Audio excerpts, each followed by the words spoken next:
Vous écoutez Sounds Like Portraits, conversation avec des humains créatifs. Bienvenue, c'est Philippe Ingard. N'oubliez pas de vous abonner sur iTunes ou Spotify et de donner votre avis sur soundslikeportraits.com. Pour cet épisode, j'ai rencontré Benjamin Ozimour, le directeur général de la marque Saint-James pour l'Amérique du Nord. Depuis 130 ans, la marque normande fabrique de génération en génération des vêtements liés à la mer, dont le pull marin, la marinière ou encore le caban. Mais dans un marché porté par l'innovation, quelle est la part de créativité acceptable pour pouvoir faire évoluer ces grands classiques sans pour autant qu'ils ne perdent leur âme? Réponse de Benjamin: jusqu'où ira le flacon du Chanel numéro 5? Il est vraiment temps de l'écouter. Mais pour commencer, il m'a parlé de ce que toute sa vie, il a toujours cherché. Toute ma vie, j'ai toujours essayé d'être heureux. Ça passe de plus en plus par l'intégrité, consciemment. Essayer de faire correspondre ce que je suis, ce que je voudrais être et comment les gens me voient.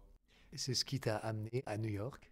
On peut dire ça, effectivement. Oui, oui. C'est le fait aussi que lorsqu'on a une envie, il ne faut pas y regarder à deux fois et la suivre.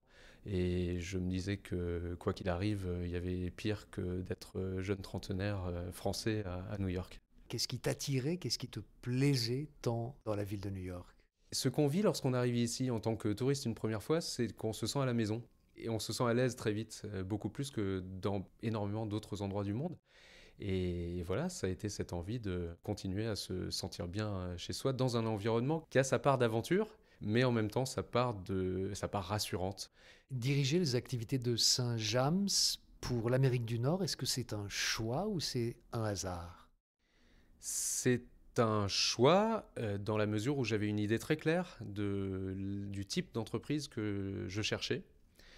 C'est un hasard dans la mesure où il s'est avéré que Saint-James cherchait une personne pour ce poste au moment où j'avais les idées claires sur le poste en question. Donc c'est un mélange des deux, mais c'est savoir voir sa chance. Et depuis d'ailleurs, je m'attache, ça fait 5 ans, et on peut dire que la lune de miel est passée depuis un moment, hein, et je m'attache à voir cette chance que j'ai d'être dans une structure et qui correspond autant à mon idée du plaisir et même du bonheur, on va dire, au travail. Alors, Saint-James, c'est un village français qui a 3000 habitants. C'est le berceau de cette entreprise textile depuis 1859. Quelles sont les grandes dates pour avoir une idée depuis 130 ans, je crois? Ça fait 130 ans cette année. Oui, c'est ça, ça fait 130 ans. On dit Saint-James, sans prononcer le S final. Alors, ce qui caractérise notre histoire, c'est que pendant le Moyen-Âge et jusqu'au milieu du 19e siècle, Saint-James village était composé de familles éparpillées qui, chacune, avait leur micro-entreprise et dont le savoir-faire a été reconnu grâce aux marchands ambulants du Moyen-Âge, hein, tout d'abord, qui allaient se fournir auprès de ces familles et qui ensuite allaient sur les grandes foires médiévales pour vendre ce savoir-faire. Qu'est-ce qu'il y avait comme genre de métier à l'époque? Toute la chaîne de valeur était intégrée à Saint-James. Donc ça partait les moutons du Pré-Salé de la baie du Mont-Saint-Michel fournissaient la laine. Elle était donc prélevée sur les moutons localement, puis filée, teinte et puis ensuite tricotée sur place. Donc tout était fait sur place. Et ça n'est qu'après la Deuxième Guerre mondiale que Saint-James, à ce moment-là, en tant qu'entreprise, a décidé de se centrer sur la fin de la chaîne de valeur, donc vraiment le moment où on réceptionne une laine teinte pour la tricoter. Saint-James est une société qui est très liée à la mer. Quels sont les produits classiques qu'elle a fabriqués depuis 1859? C'est avant tout le pull marin. Plutôt long, hein, d'ailleurs, à l'origine, puisqu'il arrivait bien à mi-cuisse. Comme beaucoup de choses d'ailleurs chez Saint-James, c'était fonctionnel à l'origine et c'est devenu esthétique. Mais avant tout, c'était pour que quand le marin se penche, qu'il ne se retrouve pas avec le bas du dos à l'air et exposé au vent et à la pluie. En particulier les officiers, puisqu'on a le matelot et l'officier a droit d'être mieux protégé visiblement que le matelot. Est-ce qu'il y a des spécificités quand on produit des vêtements liés à la mer? Est-ce que ça demande un traitement spécial, une fabrication particulière? Oui, cela, ça a à voir avec le degré d'humidité, oui, qui est resté sur la laine. Enfin, pour préciser les choses, nos ateliers à Saint-James sont contrôlés en termes d'humidité et de température parce que la laine, matière vivante, évolue beaucoup et au cours du tricotage et de toutes les manipulations, elle peut évoluer. Et donc, effectivement, pour protéger des éléments, on s'attache à faire en sorte que, notamment pendant la fabrication, la laine ne bouge pas et puisse être figée de la manière dont on le souhaite, c'est-à-dire très serrée pour protéger. Et ça suffit à assurer sa forme pendant toute la durée de vie du pull, par exemple. Oui, alors en termes de durée de vie, j'ai l'autre jour une personne qui est venue me voir et qui m'a dit: Enfin, ça fait 25 ans que j'ai mon pull et ma femme l'a égaré. Donc j'ai le droit d'en avoir un nouveau. Et on sentait que bon, il commençait à se lasser, ce qu'on comprend au bout de 25 ans. C'est l'une des nombreuses histoires qu'on entend qui sont des témoignages de durabilité. Il y en a une très belle aussi qui me vient à l'idée. C'est un médecin qui a écrit à notre PDG il y a peut-être une vingtaine d'années, qui lui a dit que sa vie avait littéralement tenu à un fil et que ce fil était un fil de laine Saint-James qu'il avait sauvé parce qu'il était sur une échelle en train de peindre sa fenêtre. Il a trébuché et un fil de son pull s'est accroché et l'a retenu, sinon il tombait de 6 étages et bon, il n'aurait pas été là pour témoigner de la qualité des pulls Saint-James. Donc, C'est plus voilà. que la qualité, ça c'est le miracle. Exactement, exactement. L'entreprise Saint-James existe depuis 1859. Comment, à l'intérieur de l'entreprise, comment les savoirs sont-ils transmis de génération en génération? Par un croisement justement des générations autour d'un même métier et pendant des mois, voire des années parfois, parce que je pense par exemple à la fonction des racoutreuses ou des racoutreurs Alors, d'ailleurs. c'est quoi ça exactement? Tout pull qui est passé dans des machines à tricoter passe ensuite dans des mains et sous un œil humain et sous une loupe immense qui permet de mettre en évidence toutes les imperfections qui pourraient subsister suite au passage dans une machine. Donc ça, c'est au niveau de la finition. Voilà, c'est à la fin, avant que ça sorte de notre usine. Il leur faut 18 mois pour être opérationnels et pour connaître tous les points qu'elles vont devoir évaluer et corriger, mais vraiment 5 ans de pratique pour être complètement à l'aise dans ce qu'elles font. Et donc, ce qui se passe, c'est que parfois, le mouton en Nouvelle-Zélande s'est roulé dans de la paille et le bout de paille restait pendant toutes les étapes jusqu'à la dernière. Il peut y avoir aussi un petit bout d'aiguille qui s'est cassé lors du tricotage et qui reste là et qu'il faut enlever. Un trou, tout simplement, lors d'un accrochage, lors du processus qu'il faut refermer. Et là aussi, tout ça est fait à la main pour donner l'illusion que la vie de ce pull est complètement vierge, mais il a déjà vécu un traumatisme.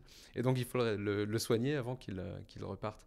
Et c'est fascinant de voir ce travail manuel et cette transmission qui se fait entre les gens qui font ça depuis parfois 30 ans et puis quelqu'un qui vient d'arriver, qui va avoir besoin de cette transmission et qui va un jour à son tour être amené à transmettre parce que à ce jour on n'a pas trouvé de meilleure manière que de faire comme ça avec toutes les intelligences artificielles de ce monde et c'est rassurant. Et ça veut dire que la personne qui fait cette opération de racoutrage doit être capable d'avoir de très bons yeux pour pouvoir, en quelque sorte, décrypter la laine, voir ce qui est régulier de ce qui ne l'est pas. C'est ça. Effectivement, un œil exceptionnel et surentraîné, une ambiance monacale. Il y a des séances de méditation qui pourraient se faire sur place. C'est fascinant. Est-ce que c'est spécifique à cet atelier de racoutrage ou est-ce que dans tous les ateliers, il y a ce même, on peut dire ce même silence? Non, c'est spécifique à cette section. Non, dans l'atelier, il y a une vie, des échanges constants. Et ça ne veut pas dire qu'il n'y a pas d'échanges dans l'équipe du racoutrage, bien sûr.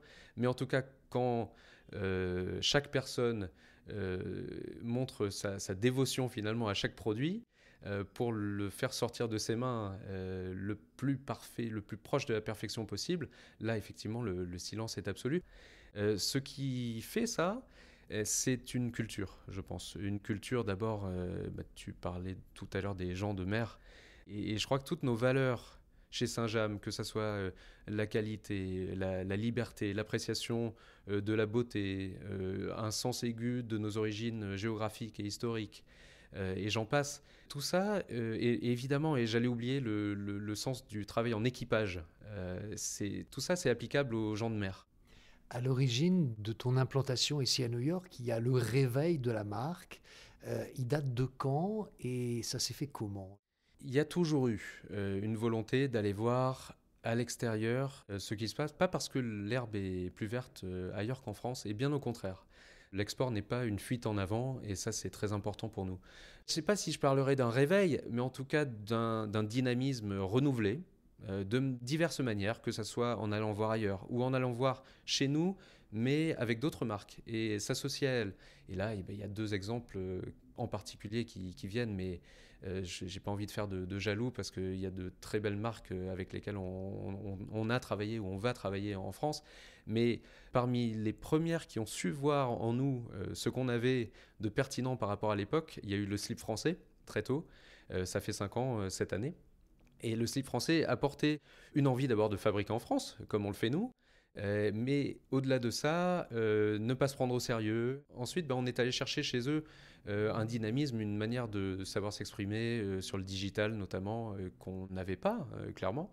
Ça ne faisait pas partie de notre histoire et de notre développement. Donc on a eu ça. Qu'est-ce que ça a donné en termes de produits chez Saint-James? Notamment pour commencer, et puis ensuite on s'est étendu vers d'autres choses, mais un pull marin avec des boutons, mais l'un des boutons était différent des autres, avec des chevrons, des coudières avec des chevrons aussi. Et donc il a la même coupe que le pull Saint-James classique. Donc ça a été le premier qu'on a fait, et tout ce qui est sorti derrière a été à l'avenant de revisiter les classiques Saint-James en y apportant, j'aime pas ce mot twist, mais on va, voilà le petit plus, la petite différence qui fait que au deuxième regard, on a quelque chose de supplémentaire. Et puis j'allais parler d'une deuxième collaboration qui est toute récente, celle-là, avec Orelsan. Concrètement, comment ça s'est passé, la collaboration avec Orelsan? Est-ce que c'est Saint-James qui est allé le chercher? Est-ce que c'est Orelsan qui est venu vers Saint-James? Ce que j'en sais, c'est que ça a été une vraie rencontre. Donc notre président a été mis en relation avec Orelsan par une connaissance commune, a priori. Et je dois dire, sans trahir personne, que Luc Le Sénécal, notre président, ne connaissait pas Orelsan, et que ça a donné lieu du coup à une rencontre très sincère avec quelqu'un qui avait l'envie de faire quelque chose fait en Normandie et de revisiter selon des codes esthétiques qui lui correspondaient, et qui correspondaient aussi à une partie de son public, parce que son public, un peu comme le nôtre d'ailleurs, c'est intéressant, j'y avais pas pensé, mais de plus en plus, Orelsan parle à plusieurs générations qui apprécient la manière dont il écrit, son humour et son personnage. Et Saint-James, c'est un peu pareil. On peut habiller extrêmement bien une jeune femme de 20 ans, aussi bien que son arrière-grand-mère qui en aura 90, parce que c'est une histoire qui parle à tout le monde. Et en même temps, ces produits classiques, la marinière, les pulls marins, les cabans, avec le temps, j'imagine qu'ils évoluent quand même d'eux-mêmes. Quelle est la marge d'évolution que Saint-James leur accorde? Jusqu'où peuvent-ils évoluer sans passer pour des produits trop nouveaux? Jusqu'à l'endroit où le flacon de Chanel numéro 5 ira. Parce que pour moi, c'est la meilleure comparaison. C'est-à-dire que je ne sais pas exactement à quelle fréquence, mais Chanel revisite le flacon de Chanel numéro 5 régulièrement, ce qui fait qu'entre celui d'aujourd'hui et celui de l'origine, il y a une différence très perceptible, mais qui ne l'est pas année après année. Je crois que c'est un bon parallèle. Je crois que vraiment c'est ça. C'est à la fois collé à des codes esthétiques qui vont être toujours pertinents en 2019, sans pour autant se trahir. Et donc conserver le col bateau, évidemment la qualité et une coupe, mais par exemple depuis quelques années on fait des coupes plus fitées, plus près du corps, parce que ça serait certainement ridicule que tout le monde porte des marinières très lâches. Cela dit, je dis ça dans mon pantalon pas de def que je porte depuis des années parce que c'est ce qui me correspond. Donc on n'est pas obligé forcément tout le temps de suivre les codes du moment. Est-ce qu'il y a un artiste, est-ce qu'il y a une personnalité ici aux États-Unis avec qui Saint-James pourrait travailler idéalement?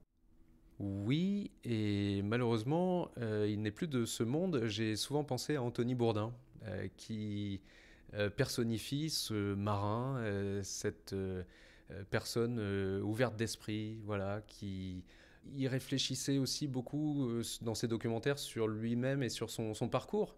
Il n'hésitait pas à mettre en évidence ses faiblesses très humaines et à montrer et à quelque part les accepter, montrer une évolution. Je trouve ça très puissant chez quelqu'un d'avoir fait des erreurs, de les reconnaître et de passer à autre chose, mais sans les nier. Et cette ouverture à ça, à l'autre, à la fois quelqu'un d'un peu rebelle et en même temps très classique dans son appréciation de la cuisine française, notamment puisqu'il avait beaucoup d'amis chefs français, notamment Éric Ripert. Bah, pour moi, oui, ça aurait été l'icône idéale. Alors, bah, il y en a d'autres, et puis on va les trouver. Mais voilà, pour répondre tout de suite à la question spontanément, c'est Anthony Bourdin qui me vient. Ici, à New York, tu es une espèce de chef d'orchestre avec une équipe de commerciaux. Comment est-ce que tu envisages ta propre créativité? En me nourrissant de ce qu'il se fait ailleurs et en dehors de notre industrie. Donc je suis un lecteur avide. Voilà, je me nourris de tout ce qui nous entoure. Les États-Unis sont presque par essence divers. Et donc partir déjà du principe qu'on ne s'adresse pas à un marché monolithique, mais à des gens et à des cultures extrêmement diverses, ouvre une certaine forme de créativité. Partant de là, il y a cette ouverture nécessaire, ces lectures pour saisir l'air du temps, ces dialogues aussi. C'est-à-dire, il y a plusieurs phases dans notre vie de Français ici. Et souvent, je le constate chez tous ceux qui sont ici depuis un moment.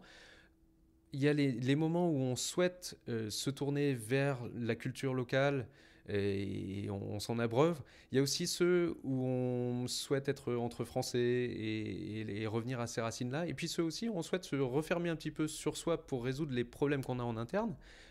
Parce que bah, chez Saint-James, comme chez tout le monde, il y a des choses qu'on peut améliorer. Et donc il y a des moments d'isolation nécessaires pour ensuite se remettre à respirer et aller voir ailleurs ce qui se fait. Aller voir chez d'autres fabricants locaux comment ils abordent tel ou tel problème. Donc voilà, la créativité avant tout c'est de l'inspiration, mais souvent dans la mode inspiration égale copie. Inspiration c'est un doux euphémisme, mais non, là c'est une sincère envie de comprendre comment font les autres pour, en gardant notre identité et nos qualités, s'améliorer soi-même. Qu'est-ce qui est le plus difficile dans ta tâche ici à New York? C'est le manque de notoriété encore de la marque, le fait que nous sommes détenus par nos propres employés et que nous nous battons contre souvent des marques qui sont détenues par des fonds qui ont un peu les poches percées. Et en ce moment d'ailleurs on observe un changement très intéressant avec, ça a commencé par WeWork qui a retardé son introduction en bourse parce que ça a éclaté à la face du monde le fait qu'au fur et à mesure que leurs gains immenses augmentaient, leurs pertes, enfin leurs gains en termes de vente, leurs pertes abyssales s'approfondissaient également. Tous les jours maintenant, on lit le fait que les investisseurs sont intéressés maintenant par une marge saine et par le fait qu'une entreprise soit rentable, plus que finalement sa taille. On était jusqu'à maintenant confronté à cette culture de la croissance pour la croissance à tout prix, y compris en perdant énormément d'argent. Et alors que nous, on était condamnés à gérer notre développement en bon père de famille, ce qui est une très bonne chose, un bon problème à avoir si on s'inscrit dans le temps long. Le problème, c'est qu'aujourd'hui, la mode, et aux États-Unis peut-être encore plus qu'ailleurs, s'inscrit dans un temps très court. Donc il y a une apparente contradiction entre nos valeurs et ce que le public cherche ici. Simplement, le public cherche aussi des choses qui sont faites de mieux en mieux, avec le respect des employés et des matières utilisées. Et donc tout ça entre en... Il y a une espèce de maelstrom de valeurs et d'attentes contradictoires, sachant aussi que le client a un portefeuille et reste pragmatique aussi au moment de la dépense, qui font que expliquer ce qu'on fait, nos valeurs, le fait que pour un homme, par exemple, dans ce pays, c'est parfaitement acceptable d'avoir des boutons sur l'épaule et que sa virilité ne sera pas nécessairement remise en cause si c'était un problème pour lui ou si c'était une question qu'il pouvait avoir. C'est une démarche. Du moment qu'on est tous d'accord pour s'inscrire dans le temps long, il n'y a pas de problème, on va y arriver. La question des boutons des pulls marins, ça a posé problème ici aux États-Unis pour la, entre guillemets, virilité des hommes? Oui, c'est étonnant d'ailleurs, parce que si on pense évidemment aux marins qui à l'origine portaient ces pulls, je pense pas que leur virilité, puisque c'est vraiment ce qu'on m'oppose ici, hein, souvent était remise en cause à l'époque. Et donc là, oui, l'Américain a un problème avec ça en général, bon, dès qu'on sort un petit peu des centres-villes en tout cas. Et je ne sais pas exactement pourquoi, c'est une pure convention finalement sociale, hein, le fait que quelqu'un un jour a décidé ça, mais c'est un cliché qui a la vie dure. Ça fait partie des surprises qu'on peut avoir quand on vend un même produit mondialement. Est-ce qu'il y a d'autres surprises que tu as eues par rapport à ces questions de représentation de genre? Oui, et on a parlé des hommes, on va parler des femmes, on va égaliser. La femme française est idéalisée ici. C'est étonnant de voir à quel point c'est un modèle vers lequel la femme américaine cherche à tendre en permanence, et à tous âges d'ailleurs. Une coupe qu'une femme française va accueillir avec plaisir va ici être jugée peut-être trop... J'ai pas le mot exact, mais gênante peut-être pour une... Une coupe de quelle espèce? On va parler de la longueur d'une robe, la longueur d'une manche, par exemple. Ici, il y a peut-être un complexe par rapport au corps que la femme française, pour généraliser, hein, parce qu'on ne va pas rentrer dans la parisienne ou la bordelaise, mais la femme française s'accepte mieux parce qu'elle elle accepte mieux l'idée d'une beauté naturelle que la femme américaine. Et on parle de Corée du Sud avec le rituel du maquillage du matin. C'est poussé à son extrême, mais la femme américaine se situe a priori entre ces deux extrêmes. Ici va venir la notion de style. La femme française a un style naturel qui va faire qu'elle n'a pas besoin qu'on lui dise comment s'habiller, comment associer tel bijou à tel vêtement, tel haut avec tel bas. Alors qu'ici, et ça a à voir de toute façon avec cette société américaine qui est beaucoup plus une société stéréotypée et de process. Voilà, ici on coche beaucoup de cases dans la société, alors qu'en France, on est peut-être un petit peu plus libre de nos mouvements, de nos décisions. Et donc voilà, ça se traduit par l'appréciation différente ici ou en France d'un même vêtement qui peut être porté de manière plus ou moins, avec plus ou moins d'aise. Je vais sortir de cette pièce, je vais te laisser le micro et s'il te plaît, ajoute ce que tu souhaites à l'entretien. Eh bien, c'est toujours une vraie joie de penser aux gens de Saint-James. Ces gens représentent tout ce qu'on pourrait être si on se défaisait de nos passions tristes et si on s'attachait à voir ce qu'on a de beau entre nous. Et merci à Philippe pour ce moment qui nous a permis de parler de ce qu'il a appelé tout à l'heure un miracle. Philippe ? Merci Benjamin d'avoir partagé ton histoire et celle de Saint-James dans Sounds Like Portraits. N'oubliez pas de vous abonner sur iTunes ou Spotify et de donner votre avis sur soundslikeportraits.com. Musique Charmeuse de Serpent, composée et dirigée par Olivier Glissant. C'était Philippe Ingard. À bientôt.